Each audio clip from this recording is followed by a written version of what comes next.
Euskaltegiko misterioak, Errigora kutxak.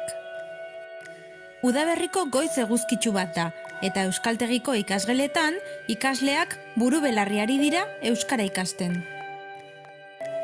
Bapatean, norbait sartu da Euskaltegiko atetik. Mezulari bat da eta Errigorako 3 kutxa dakartza. Kutxen barruan zera dagoela esan digu. Kutxetako batean sagarrak daude. Beste batean, laranjak.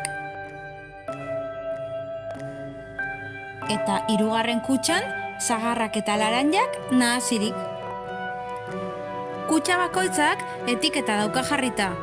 Sagarrak, laranjak eta sagarrak eta laranjak. Baina kutxak ekarri dituenak, esan digu arazo bat egon dela, 3 etiketak gaizki jarri dituztela kooperatiban. Orduan, komunetik zetorren ikasle batek zera esan du. Baietz jakin zer dagoen kutxa bakoitzean kutxa bakarra irikita? Nola egin dezake hori?